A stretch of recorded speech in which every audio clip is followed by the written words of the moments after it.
Alright, so WWDC was last week, and today I want to talk a bit more about iPadOS 15, which is kind of controversial. So when it was first released, a bunch of people, including me, were disappointed because we didn't get Pro apps. This wouldn't really matter too much in general, but we just got the M1 on the iPad, and it lined up with so many things that we thought it was confirmed that we were getting Pro apps. Even John Prosser tweeted the previous year that he was 100% confident that we would be getting Pro apps either that year or the next year. But after thinking about it for a while, I realized that it actually kind of makes sense that we didn't get them.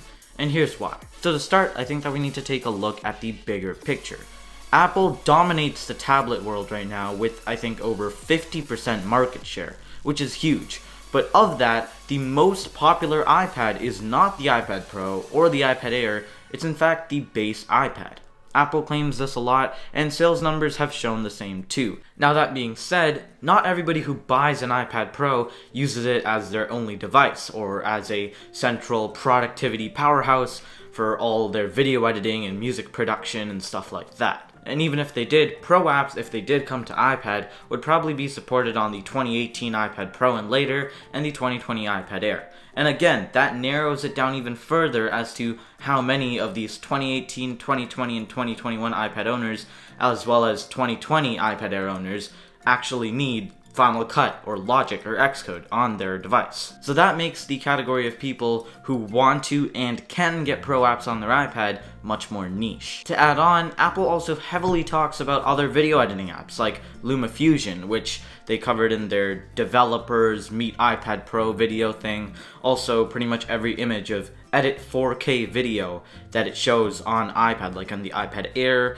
page and I think even on the iPad Pro page, they're always showing LumaFusion. So it doesn't make sense that Apple, after promoting LumaFusion so much, would just swoop in Final Cut and axe LumaFusion out of the way. Also, bringing Pro apps to iPad could even potentially hurt Mac sales, because more people might choose to go and get the iPad over Mac just because they want Pro apps. And if you do want Pro apps on your Mac, you're most likely going to be going for the MacBook Pro, not the MacBook Air. So even if you got an iPad with a Magic Keyboard, it would usually still fall under the price of the MacBook Pro. If the iPad Pro was the best-selling iPad, maybe we could have seen Pro apps because there would be a real benefit there, but as of right now, it just seems very niche. Lots of people have iPad Pros for stuff that's not along the lines of Final Cut or Xcode or Logic. They might use it for heavy photo editing, which the iPad Pro is very popular for, or graphic design. Maybe just a backup light laptop, or they prefer the iPad's design for typing up docs and stuff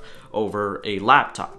Now, for the majority of people who don't have an iPad Pro or use their iPad as a central productivity powerhouse, the iPadOS 15 update is still great. It brought a bunch of new features in the home screen, widgets, notifications, live text and visual lookup, though granted some of these features are only available on A12 iPads and later, but it's still a great update nonetheless. There are people who like to use iPads solely as a bedside table device for maybe just media consumption or just taking notes. And for these types of people, I think they'll appreciate this new update. But on to the last question. If we didn't get Pro apps, then why did we get the M1 chip? So MaxTech made a really good video on this that I will leave up here and in the description below. But basically, it boils down to two main things, and that is publicity and cost savings. I'm using the word publicity for lack of a better term, but basically what I mean is the reputation of the M1 chip. So when the M1 chip came out, Apple was pushing it as a super fast yet power efficient chip, and that's the ultimate reputation that the M1 has now. So by adding it onto more devices, it's going to be more widely recognizable. First on the budget tier Mac options, and now even on the iPad Pro. And with more people seeing this, it becomes more widely recognizable than something like an A14X. By putting M1 on an iPad Pro, people will instantly make the connection.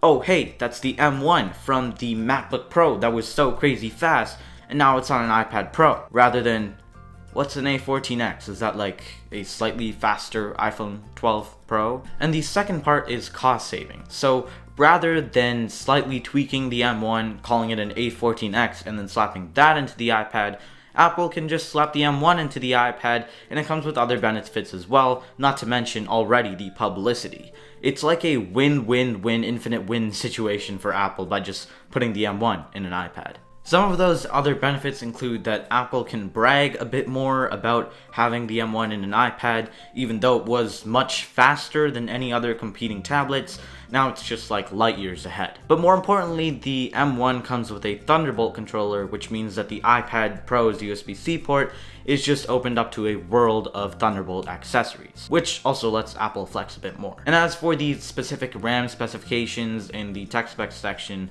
that's just because it's an M1, you already know what they're gonna be, so it's not really a big deal. It wasn't really foreshadowing anything, it's just that it's an M1, you already know.